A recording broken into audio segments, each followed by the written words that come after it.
Hello. Now that you've heard Galaxy's story, I want to tell you a bit about mine, but don't worry, I'll cover the important stuff later in the video, so feel free to skip ahead. For me, everything started last year when I helped Activation with the blast chambers for his universal tree farm. We wasted countless hours trying to cram 3 outputs into one large chamber, and ended up having to use 2. At least the chamber concept I came up with proved to be ideal for honey slime universal tree farms, and is even used in this one, although with a much nicer TNT alignment thanks to Fang. Then, in the late summer, Galaxy wanted help with a wither cage version of one of his UTFs, and I, having dealt with weird block streams when I work with Acacia and I guess on my spruce farm, thought I could provide the needed help. Though due to some unforeseen flaws in the farm layout, the project was discontinued. So I took a break, but in December I started playing again and wanted to wire a UTF myself, so I asked Galaxy for a layout, and well, here we are now. To be honest, the farm was already almost finished by the start of this year, but I was too lazy to do the switch logic, so it had to wait until now. Okay, so now to the important stuff. First of all, to use the farm, you want to select the mode of the tree you're going to plant, in this case oak. And in oak mode, you want to wait until the flying machine has finished, or also if you switch out of oak mode. And then you can turn on the farm. Just stand on the redstone dust here and you can just start placing saplings. As you can see, this works totally fine, and this dropper here supplies you with enough saplings so that you can run this forever. The logs land currently in this dropper, hopper, but you can of course use a storage solution of your choice. And here is the bone meal refill. Just add more chests when you want to build this. Here in creative we just have a command block that clones this chest down here when this hopper is empty, so we could test it better.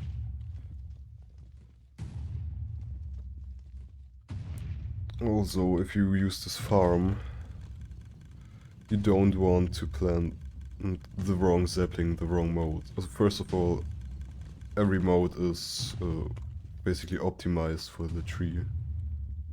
And if you plant oak without the height limiter, it can grow large oaks, which will basically break everything.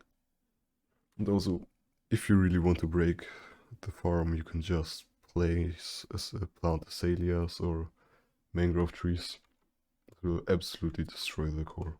So, you might wonder what PUTF- stands for. A while ago, Galaxy got tired of the large acronyms, so he decided to start the PUTF series. Basically, highly optimized honey slime universal tree farms. Besides this one, there's PUTF Standard, which harvests more acacia branches and therefore gets about 5,000 acacia logs per hour more. And there's also PUTF Plus, that has a 9-game tick mode for spruce, which is not really needed though, because most people just build 2x2 spruce farms these days, and it makes it a bit laggier. So, but maybe against your expectations, PUTF- is special. So first of all, it's the first one of its kind. This layout was never wired with ideal timings before. Maybe just because it's new, it was not too hard. In addition to that, it's also the simplest, smallest and most lag-friendly designs in the PUTF series, making it probably the best choice if you're okay sacrificing some acacia rays for that. So the special thing about this layout is how it deals with acacia. And previous layouts always had these blocks here removed and then drag these logs back and we'll process them further. So they always had 3 outputs, which is not nice to handle, to say the least. This layout, what it does is, first of all, acacia can only grow branches in these 3 spots, and it can only grow 1 log in one of these 3 spots per layer at a time, so you can never have something like that. You still can have 2 logs like that, or that, or that.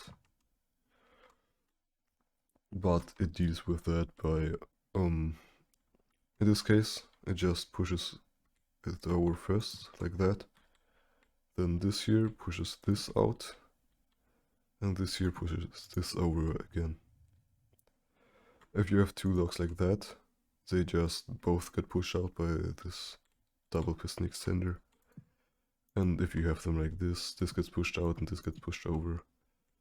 So you notice in 2 of these cases you have a log left in the middle. But in this tree farm this does not really matter because, well, as we know, branches can only grow here, or here, or here. X or basically, so in one of these 3 spots. So we will never have something like that, for example. So at this point, this chamber is nothing new. I first made it for Activation's Universal Tree Farm, but with a reverse TNT system.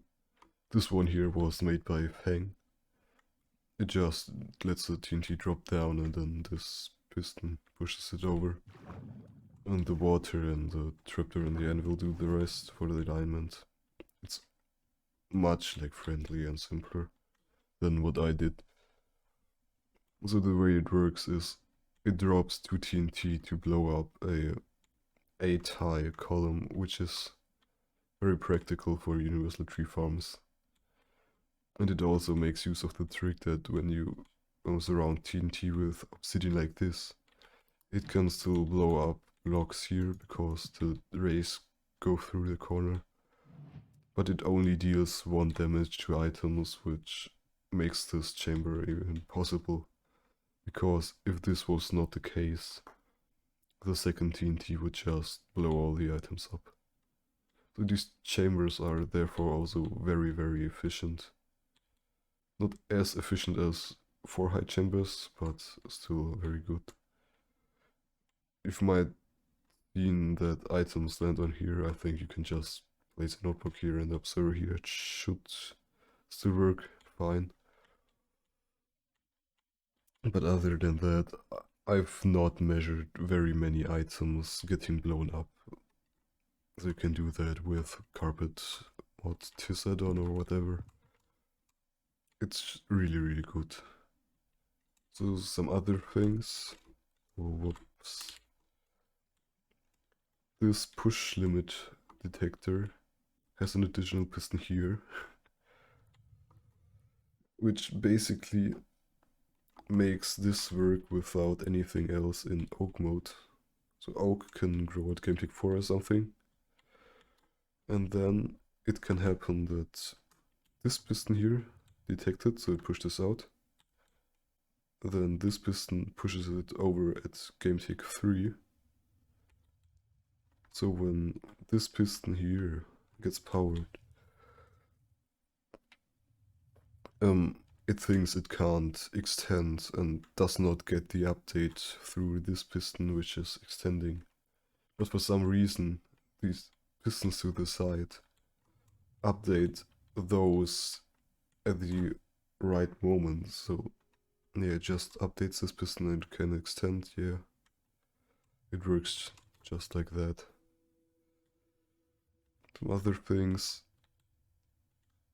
I've used some weird stuff to get the update timings right here.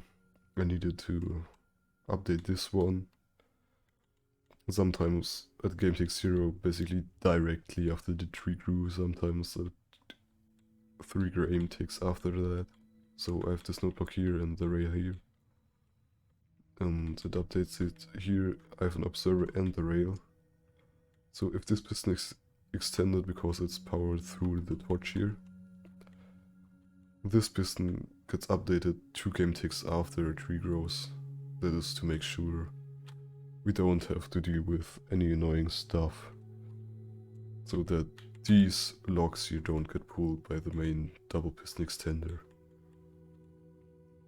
But if this piston is down like that, it will get updated by the rail and update this piston directly after the tree has grown. On the other side, it's in a similar fashion, just here with a redstone block and then observers going here and updating this piston here.